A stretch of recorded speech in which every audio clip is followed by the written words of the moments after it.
ആ ടെക്സ്റ്റൈൽ വിട്ട് ഇറങ്ങുമ്പോൾ അവർ എല്ലാ ആദികായുടെ കല്യാണ വരവ് ഏൽക്കാൻ തയ്യാറെടുത്തിരുന്നു. അപ്പോൾ ഇന്നാണ് സുഹൃത്തുക്കളെ നമ്മുടെ ചൊറിയൻ പോയുവിൻ്റെ അവൻ്റെ കുട്ടിപ്പിശാശിൻ്റെ കല്യാണം. നീ ഇത് കഴിഞ്ഞ മാസം ഇവിടെ വന്ന് ക്ഷണിച്ചിട്ട് മുങ്ങിയത് അല്ലേ? ഞങ്ങളൊക്കെ ഇവിടെ സദ്യ കഴിക്കാൻ എന്നുള്ള ആഗ്രഹത്തിൽ ഇരിക്കാൻ തുടങ്ങിയിട്ട് മൂക്കിൽ നിന്ന് പല്ല് വന്നു. വേഗം ഒന്ന് നടത്തി വിടടാ. അത് പിന്നെ ആ പാവം ആദിയേട്ടനെ കൊലക്ക് കൊടുക്കാൻ പോവല്ലേ? അതുകൊണ്ട് കുറച്ചു കാലം കൂടി പാവം ഒന്ന് സമാധാനമായി ജീവിച്ചോട്ടെ എന്ന് കരുതി. ഇത്രയും ഞാൻ ചെയ്തുള്ളൂ. അതിന് വല്ല കുറ്റവും ഉണ്ടോ? നീ പറ. കിട്ടി ബോധിച്ചു. നമ്മുടെ നിഹക്കുട്ടി ഇപ്പോഴും നല്ല ഉറക്കത്തിലാണ്. ഇതിന് കല്യാണമാണെന്നുള്ള ഒരു ബോധവുമില്ല. കിടപ്പ് കണ്ടോ? ഒറ്റ ചവിട്ട് കൊടുക്കാൻ തോന്നും. അല്ലേൽ വേണ്ട. എന്തിനാ ആദിയേട്ടൻ്റെ കൈക്ക് പണിയുണ്ടാക്കുന്നത്? അല്ലേ? ഞാൻ എങ്ങാനും ആയിരുന്നേൽ എപ്പോഴോ എണീറ്റ് ഒരുങ്ങിയെന്നോ. ഒന്നുമില്ലേൽ ആകെയുള്ള ഒരു കല്യാണമല്ലേ? അല്ലേലും എറിയാൻ അറിയാവുന്നവൻ്റെ കയ്യിൽ വടി കൊടുക്കില്ലല്ലോ. വാ, നമുക്ക് അപ്പുറത്തോട്ട് പോകാം. Please note. സദ്യ ഉണ്ടാക്കുന്നിടത്തിൻ്റെ അടുത്ത് അല്ലേ? നമ്മുടെ രുദ്രവികയുടെ മുറിയിലോട്ട്. അവർക്കേലും കുറച്ച് ബോധമുണ്ടോ എന്ന് ടെസ്റ്റ് ചെയ്യണമല്ലോ. വിട് കാല എന്നെ. ഇന്ന് നിങ്ങളുടെ പെങ്ങളുടെ കല്യാണമാണെന്ന് വല്ല വിചാരമുണ്ടോ? എന്നെ വിട്ടേ കാല. ഏക പ്ലീസ് അടങ്ങിക്കിടക്ക്. എനിക്ക് നിൻ്റെ മാറോട് ചേർന്ന് ഇനിയും കിടക്കണം. It is the best painkiller. അവൻ വീണ്ടും അവളുടെ നഗ്നമായ മാറിലേക്ക് ഒന്നും കൂടി തല ചേർത്ത് വച്ചു. രുദ്രേട്ടാ പ്ലീസ് ഒന്ന് എണീക്ക്. എനിക്ക് ഒരുങ്ങണം. അവൾ രുദ്രനെ ബലമായിട്ട് പിടിച്ചു മാറ്റാൻ നോക്കി. പക്ഷേ നമ്മുടെ ചെക്കൻ വിടുവോ? അവൻ തല ഉയർത്തി അവളുടെ ചുണ്ട് ചേർത്ത് വെച്ചു. ദീർഘമായ ചുംബനം. അവൻ എന്നും അവളുടെ ആദരങ്ങൾ ഏറ്റവും വീര്യമുള്ള ലഹരിയാണ്. അല്പസമയത്തിന് ശേഷം കിതച്ചുകൊണ്ട് അവൻ വിട്ടുമാറിയപ്പോൾ അവൻ്റെ ചുണ്ടുകൾ അവളുടെ നെറ്റിയിൽ പതിഞ്ഞിരുന്നു. കാലൻ അവൻ്റെ യക്ഷിപ്പെണ്ണിന് നൽകുന്ന വാത്സല്യത്തിൻ്റെ ചുംബനം. ഇനി പൊക്കോ എൻ്റെ യക്ഷിപ്പെണ്ണ്. എനിക്ക് കിട്ടാനുള്ളത് കിട്ടി. പോട കാല. അവൾ അവനെ നോക്കി കണ്ണുറുക്കി കാണിച്ച് അവൻ്റെ കണ്ണുപൊളിയിൽ ഒന്ന് വലിച്ചുകൊണ്ട് അവനെ തള്ളി മാറ്റിക്കൊണ്ട് വാഷ്റൂമിലേക്ക് ഓടിക്കേറി. ഡി യക്ഷിപ്പെണ്ണെ, നിന്നെ എൻ്റെ കയ്യിൽ കിട്ടും ട്ടോ. ഓ ആയിക്കോട്ടെ കാല. I am waiting. ഈ പെണ്ണ് എന്നെ വഴി തെറ്റിക്കും.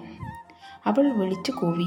അവൻ ഒന്ന് ചിരിച്ചുകൊണ്ട് അവളുടെ നഗ്ന തറഞ്ഞു നിൽക്കുന്ന ആ പല്ലിയിലേക്ക് മുഖം ചേർത്ത് വെച്ച് ശ്വാസം മാഞ്ഞു വലിച്ചു വീണ്ടും കണ്ണുകൾ അടച്ചു കിടന്നു.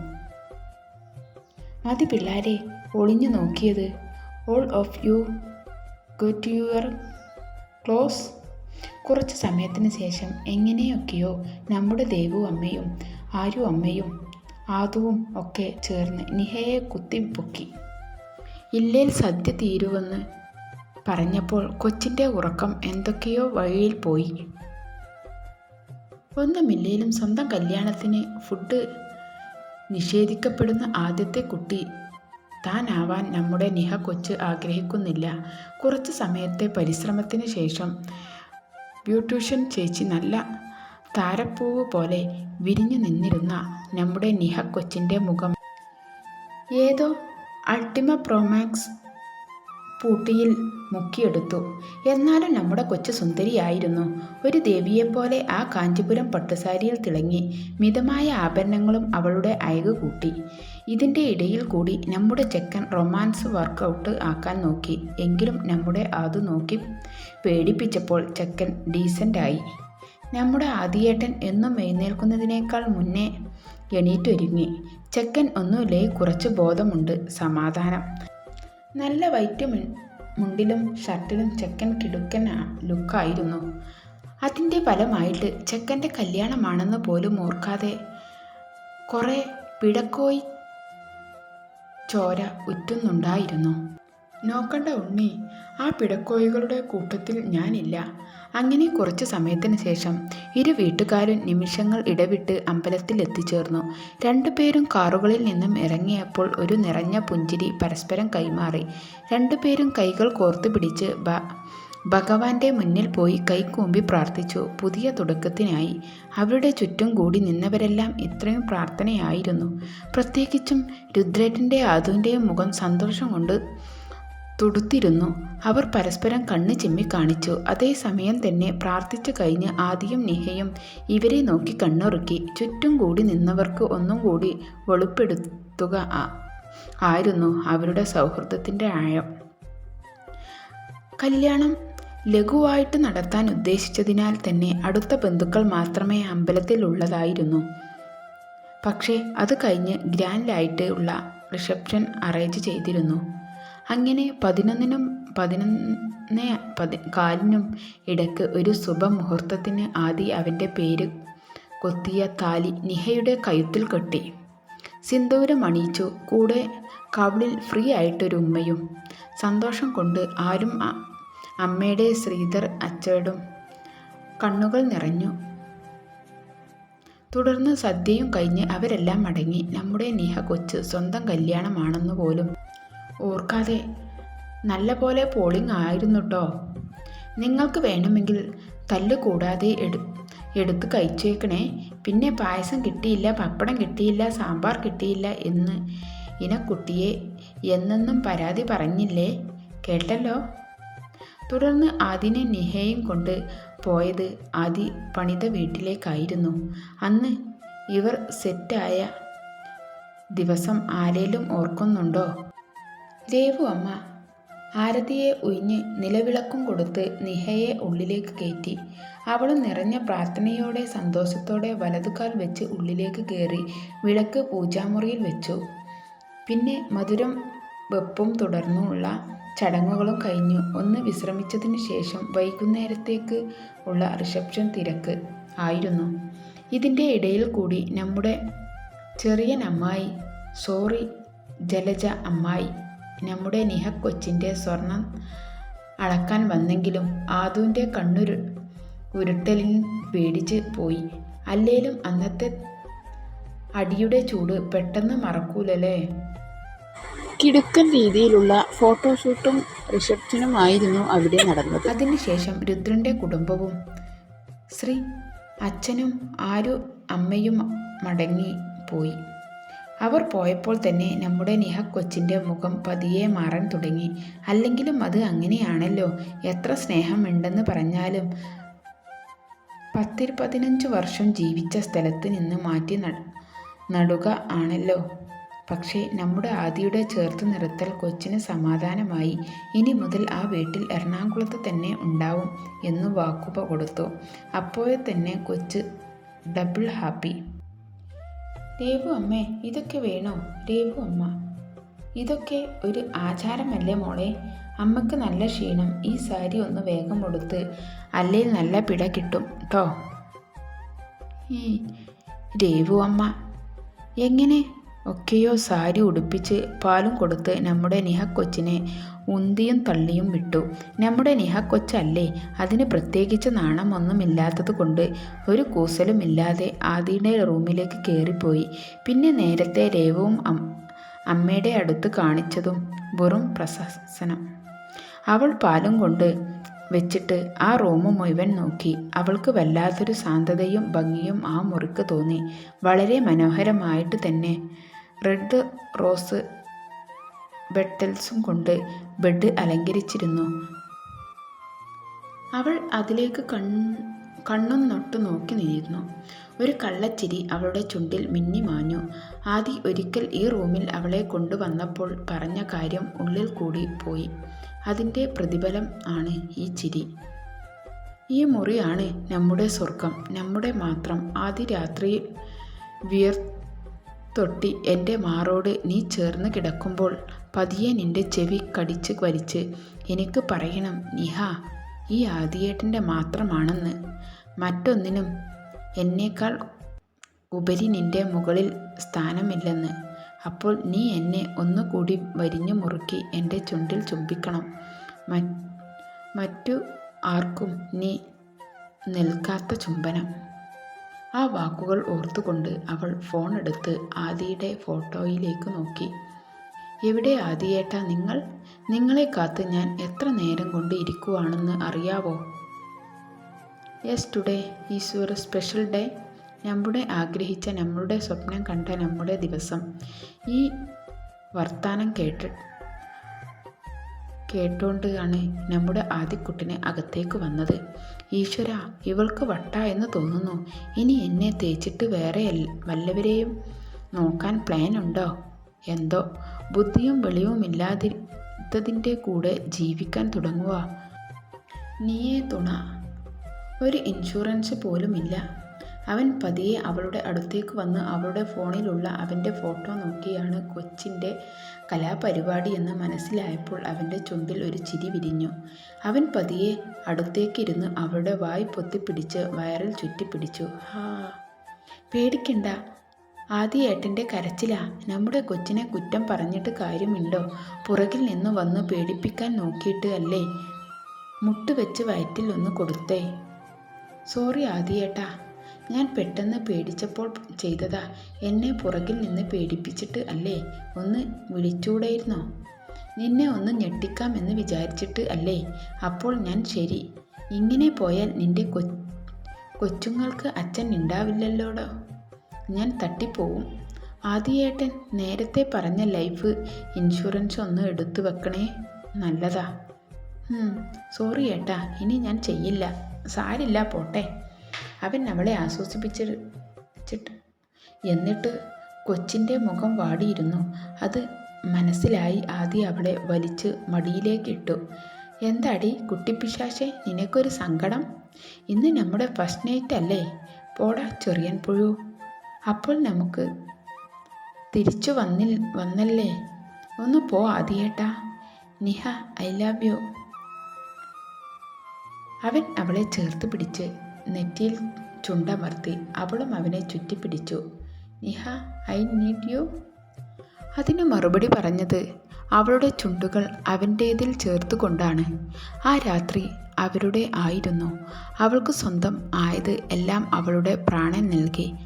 അവരുടെ പ്രണയം കണ്ട് നക്ഷത്രങ്ങൾ നാണത്താൽ കണ്ണു ചെമ്മി. നിഹ, എന്താ ഏട്ടാ? ഒരു ചെറിയ വഴക്കിലൂടെ നീ എൻ്റെ കുട്ടിപ്പിശാശായി മാറിയപ്പോൾ എൻ്റെ ഭാര്യയായി എൻ്റെ കൂടെ. നിഹ, എന്നും ആദിയുടെ മാത്രമാണ്. ആർക്കും കൊടുക്കില്ല ഞാൻ എൻ്റെ കുട്ടിപ്പിശാശിനെ. എനിക്ക് വേണം മുഴുവനായി. അവൻ പതിയെ അവളുടെ ചെവി കടിച്ച് വലിച്ചു കൊണ്ട് പറഞ്ഞു. അവൾ അവൻ്റെ ചുണ്ടിൽ ചുംബിച്ചുകൊണ്ട് അവനെ വരിഞ്ഞു മുറുക്കി. ഒരിക്കൽ കൂടി ആദി നിഹയിൽ അലിഞ്ഞു ചേർന്നു. ഇതേ സമയം നമ്മുടെ രുദ്രനും അവൻ്റെ യക്ഷിപ്പെണ്ണിനെ സ്നേഹിക്കുകയായിരുന്നു. ഏകാണ്ടി, ഇങ്ങ് വരുവോ? എന്താ രുദ്രേട്ടാ, എന്തിനാ കിടന്ന് വിളിച്ചു കൂവുന്നേ? വന്നു നിനക്കൊരു സ്നേഹവും ഇല്ലട്ടോ. ദേ രുദ്രേട്ടാ, എൻ്റെ വായിലിരിക്കണ കേൾക്കരുത്. അവൾ മുകളിലേക്ക് വന്ന് അവൻ്റെ മൂക്കിൽ പിടിച്ചു വലിച്ചു പറഞ്ഞു. ഊഫ് ടീ, എൻ്റെ മൂക്ക്. പിന്നെ ഞാൻ എന്ത് വേണം പരട്ടക്കാല, നിങ്ങൾക്ക് ഇമ്മാതിരി വർത്തമാനം പറഞ്ഞാൽ? ഹൈസ്, ഒന്ന് അടങ്ങെൻ്റെ യക്ഷിപ്പെണ്ണെ. നീ ഇങ്ങനെ ദേഷ്യപ്പെടുമ്പോൾ ഉണ്ടല്ലോ കാണാൻ നല്ല ഭംഗിയാ.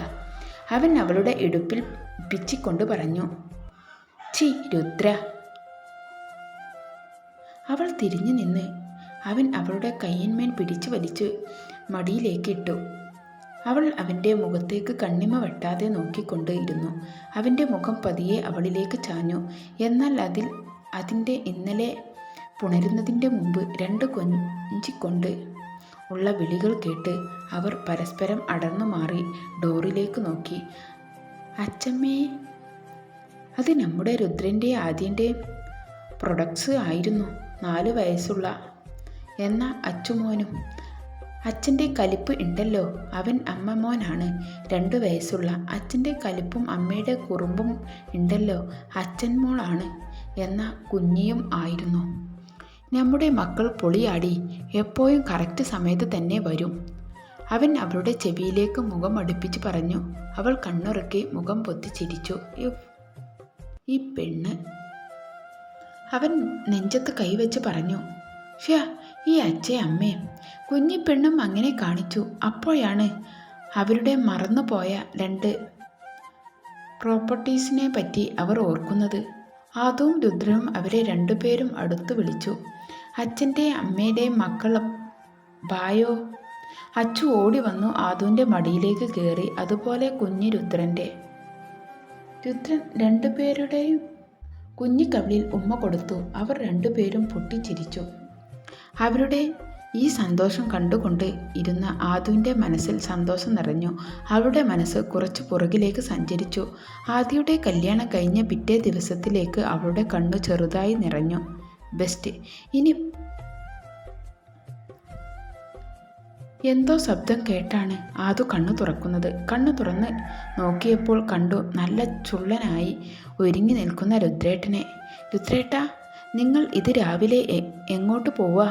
അവൾ മൂരി നിവർന്നോണ്ട് ചോദിച്ചു. നീ ഇങ്ങനെ ഇരുന്നാൽ എനിക്ക് പോവാൻ തോന്നില്ലട്ടോ. അപ്പോഴാണ് അവൾ സ്വയം ശ്രദ്ധിച്ചത്. അവൾ മൂരി നിവർന്നപ്പോൾ മാറിൽ നിന്നും പുതപ്പ് തെന്നി മാറിയിരുന്നു. അവൾ അവനെ ഒന്ന് കൂർപ്പിച്ചു നോക്കിക്കൊണ്ട് പുതപ്പ് വലിച്ചിട്ടു. ഇക്ഷി പെണ്ണേ, ഇങ്ങനെ കൂർപ്പിച്ചു വെക്കല്ലേ. ചി പോടാ. പറ രുദ്ര, ഇവിടെ പോവാ? ശയ, എൻ്റെ യക്ഷിപ്പെണ്ണേ, ഞാൻ ഓഫീസിൽ പോവാ. ഇത്രയും ദിവസം കല്യാണം പ്രമാണിച്ച് ലീവ് അല്ലായിരുന്നോ? ഒരു ലോഡ് വർക്ക് ഉണ്ട്, അപ്രൂവ് ചെയ്തു വിടാൻ.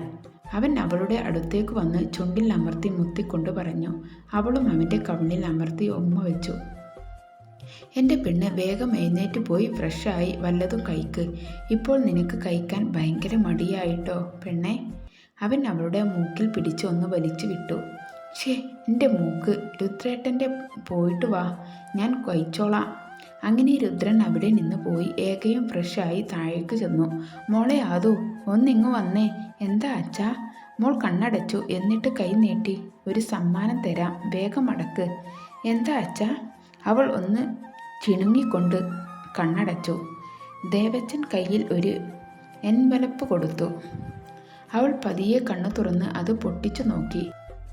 അത് അവളുടെ അപ്പോയിൻമെൻ്റ് ലെറ്റർ ആയിരുന്നു, രുദ്രൻ്റെ കമ്പനിയിൽ തന്നെ. അവൾ ചെന്ന് ദേവച്ചനെ കെട്ടിപ്പിടിച്ച് ഒരുമ്മ കൊടുത്തു. അപ്പോഴാണ് നമ്മുടെ നിഹേട്ടൻ്റെ എൻട്രി. അടിപൊളി.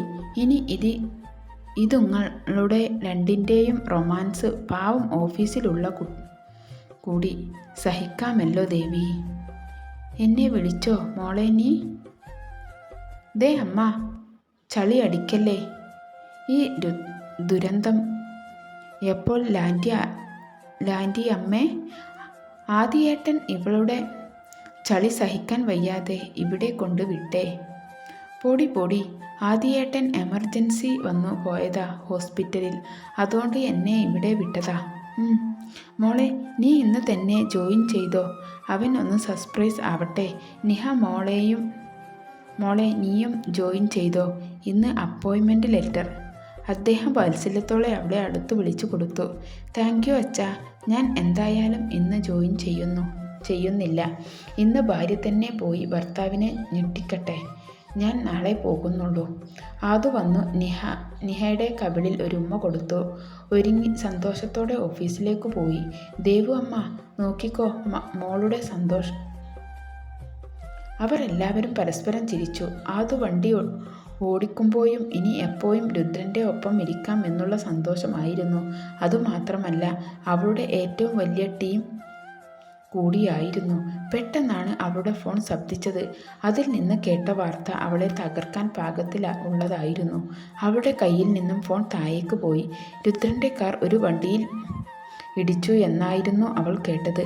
ഒരു നിമിഷം അവൾ ഒന്ന് പതറി. ഇല്ലെങ്കിലും കണ്ണ് തുടച്ചുകൊണ്ട് കാർ ഹോസ്പിറ്റലിലേക്ക് തിരിച്ചു. പെട്ടെന്നാണ് ഒരു സ്കോർപിയോ അവളുടെ മുന്നിൽ വന്ന് നിർത്തിയത്.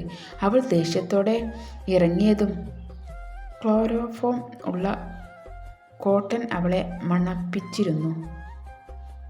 അവൾ മയങ്ങി താഴേക്ക് വീണു. അപ്പോഴും അവളുടെ നാവിൽ നിന്നും ഒരു വാക്കേ ഉച്ചരിച്ചിട്ടുണ്ടായിരുന്നുള്ളൂ. അവളുടെ പ്രണയം, അവളുടെ ആത്മാവ്, അവളുടെ രുദ്രേട്ടൻ. ഒരു ഞരക്കത്തോടെ കണ്ണു തുറന്നപ്പോൾ മുന്നിലെ വ്യക്തിയെ കണ്ടപ്പോൾ വെറുപ്പും ദേഷ്യവും ഒരുപോലെ തോന്നി. അത് അവനായിരുന്നു, സാക്ഷാൽ ആട്ടിൻ തോലിട്ട ചെന്നായ അപ്പു.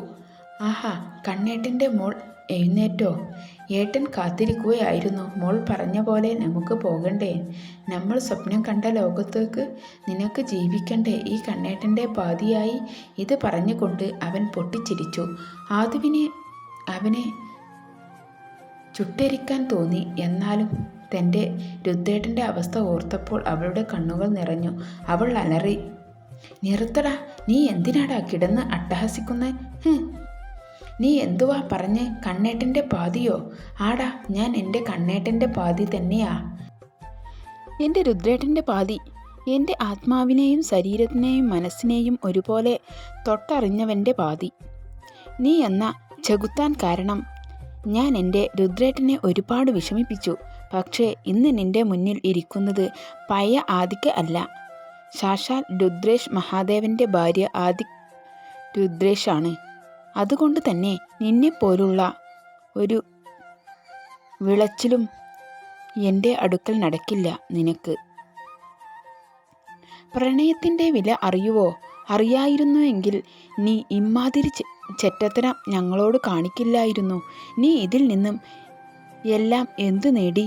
അമ്മയും പെങ്ങളെയും തിരിച്ചറിയാവോ നിനക്ക്? എനിക്ക് നിന്നോട് തോന്നുന്നത് അറപ്പും വെറുപ്പുമാണ്.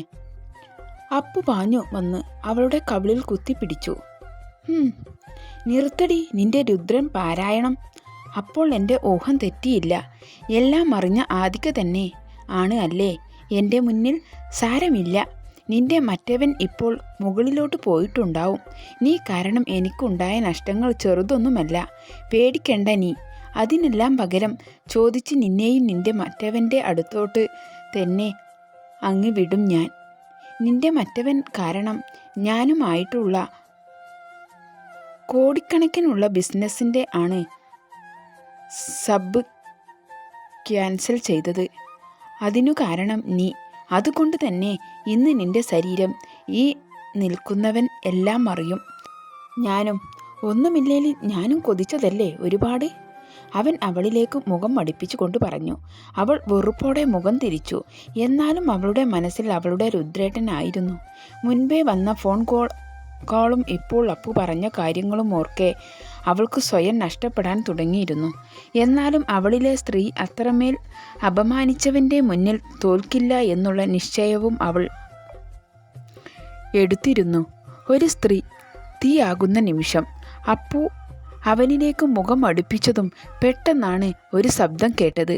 അപ്പു, നിനക്കുള്ള അടുത്ത ആൾ എത്തിയാലോ മോളെ ആദിക്യ?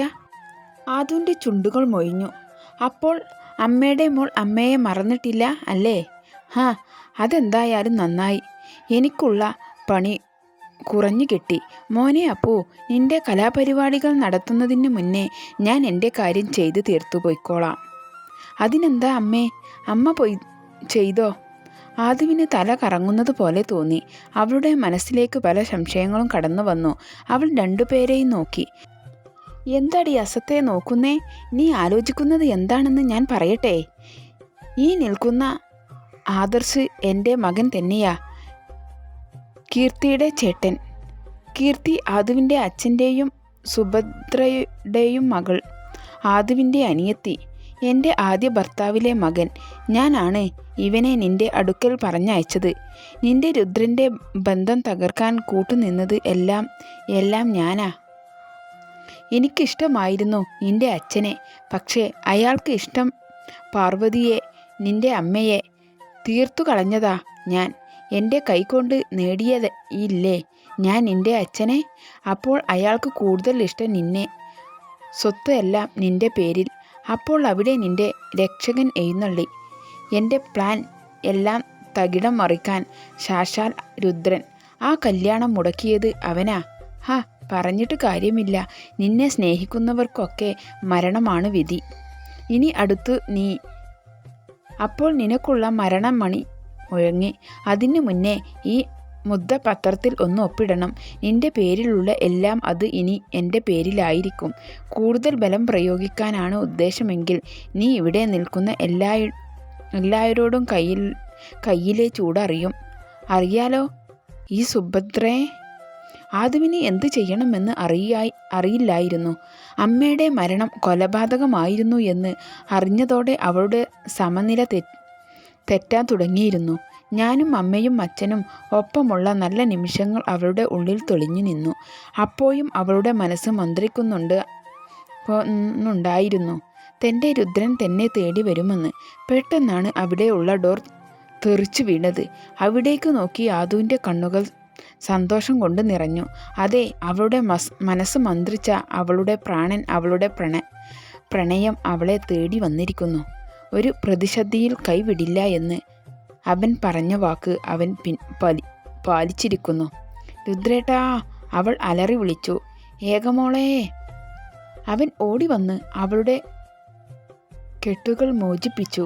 നെഞ്ചോട് അടക്കി പിടിച്ച് അവളുടെ മുഖം മുഴുവൻ ഒരു തെല്ലുപോലും സ്ഥലം വിടാതെ ചുണ്ടിനും നാവിലും ചുംബനങ്ങൾ കൊണ്ട് മൂടി. കണ്ണുനീരും ഉമിനീരും ഒരുപോലെ മുഖത്ത് പടർന്നു. അപ്പോഴേക്കും രുദ്രനെ അടിച്ചടാൻ അപ്പു പുറകിൽ നിന്നും ഒരു കമ്പിപ്പാര എടുത്തു വന്നത് ഇത് കണ്ടുകൊണ്ട് നിന്ന ആദി അവനെ ചവിട്ടി വീഴ്ത്തി മാറി മാറി തല്ലി. ആ ശബ്ദം കേട്ട് കൊണ്ട് ആണ് രുദ്രൻ ആദുവിനെ അകറ്റി നിർത്തിയത്. അപ്പോൾ എൻ്റെ യക്ഷിപ്പെണ്ണ്, ഇവിടെ നിൽക്കിട്ടോ. ഇതുവരെ നീയല്ലേ സ്റ്റാർ ആയത്, ഇനി നിന്റെ കെട്ടിയോനൊന്ന് സ്റ്റാർ ആവട്ടെ. അവൻ കണ്ണിറുക്കി ഒരിക്കൽ കൂടി ചുണ്ടിൽ ചുംബിച്ച് വിട്ടുമാറി. ഇതിൻ്റെ ഇടയിൽ കൂടി രക്ഷപ്പെടാൻ ശ്രമിച്ച സുഭദ്രയെ നിഹ മുടിക്ക് പിടിച്ചു വലിച്ച് ഇയച്ചു കൊണ്ടുവന്ന് മുഖത്ത് മാറി മാറി തല്ലി കെട്ടിയിട്ടു.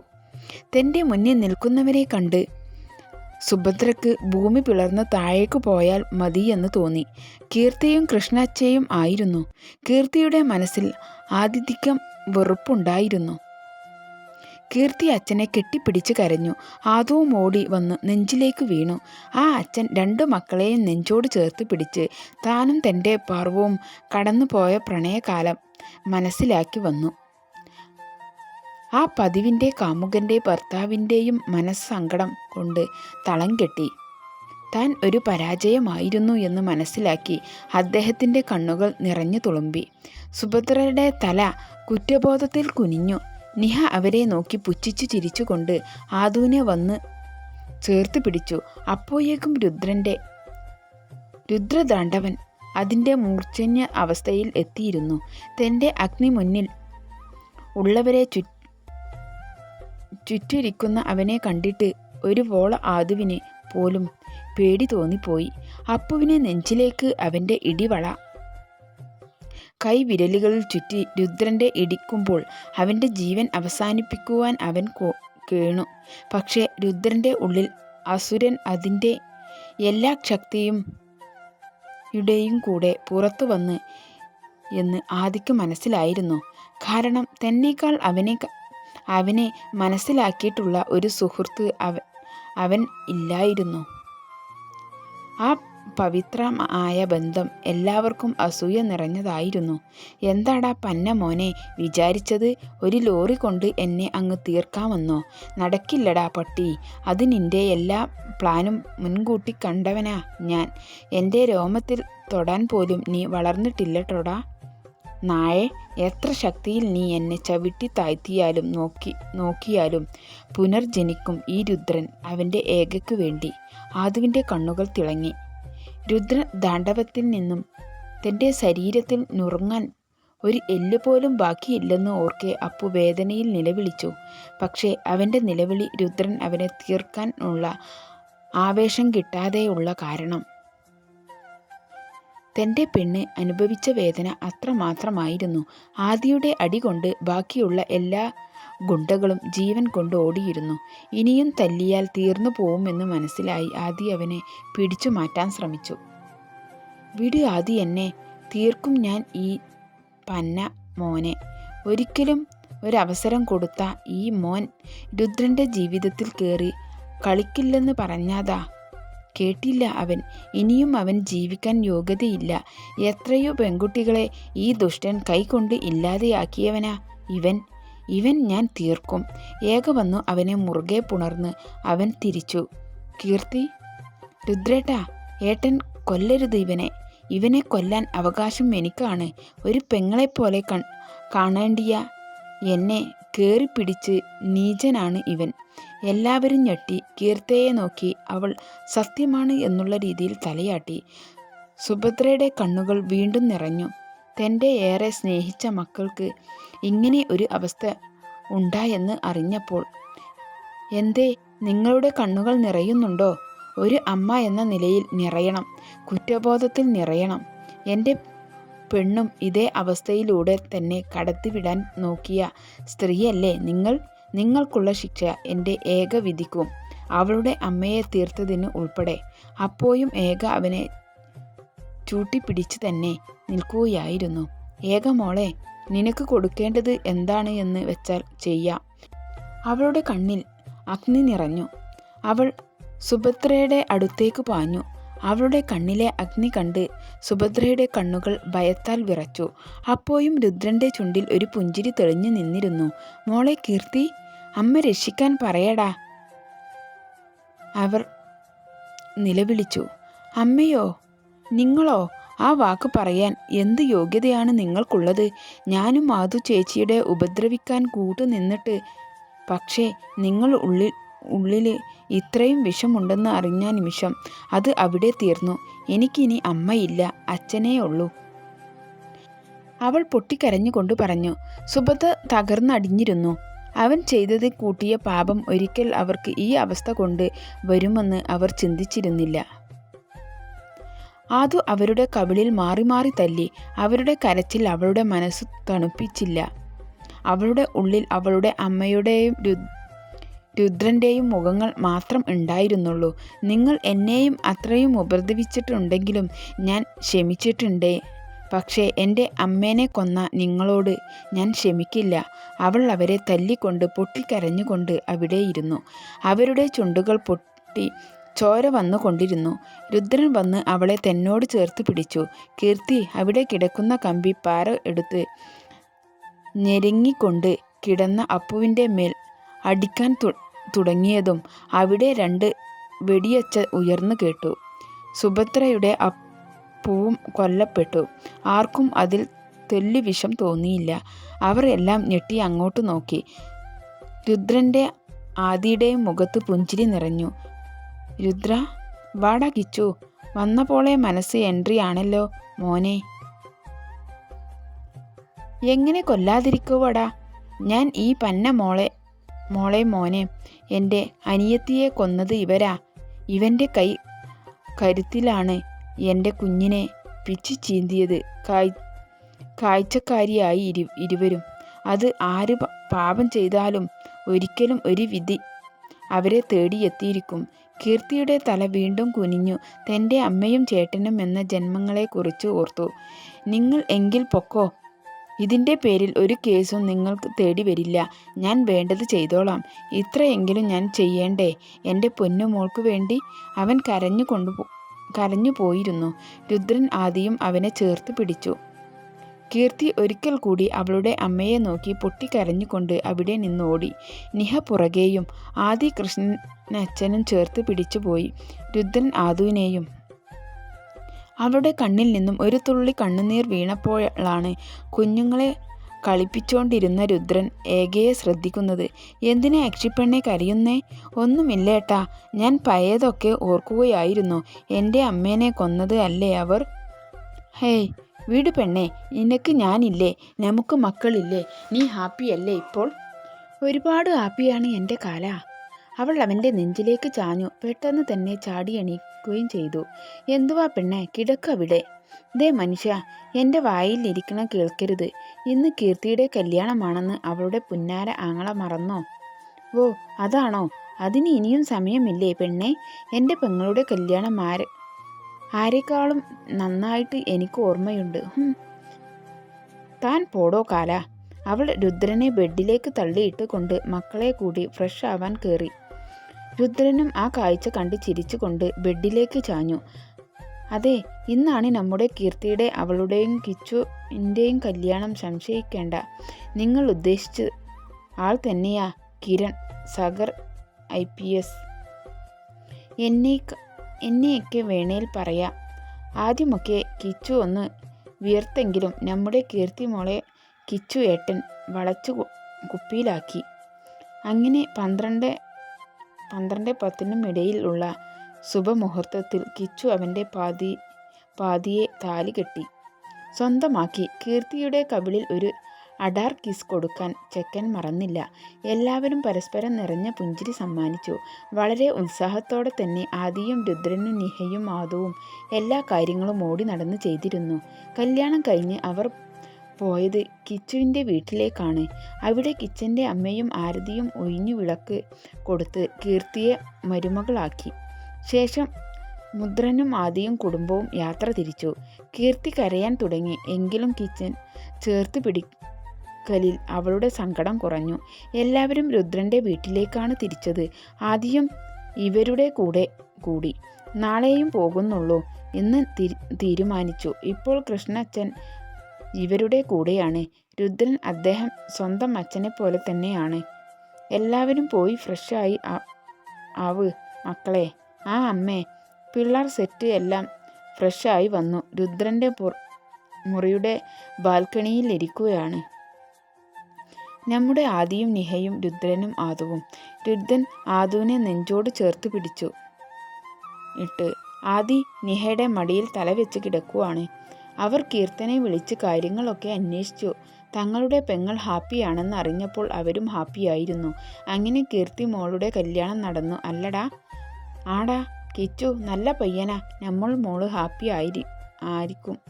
സ്വന്തം പെങ്ങളല്ലായിരുന്നു എന്നിട്ടും കൂടി അവളെ സ്നേഹിക്കുന്നവരെ കണ്ടപ്പോൾ ആദുവിനും നിഹക്കും വല്ലാത്ത സന്തോഷം തോന്നി. പെട്ടെന്നാണ് കുഞ്ഞു കരച്ചിൽ അവിടെ കേട്ടത്. അത് അവരെ ആരും അല്ലായിരുന്നു, നമ്മുടെ ആദിയുടെ മൂത്ത സന്താനം, 3 വയസ്സുള്ള.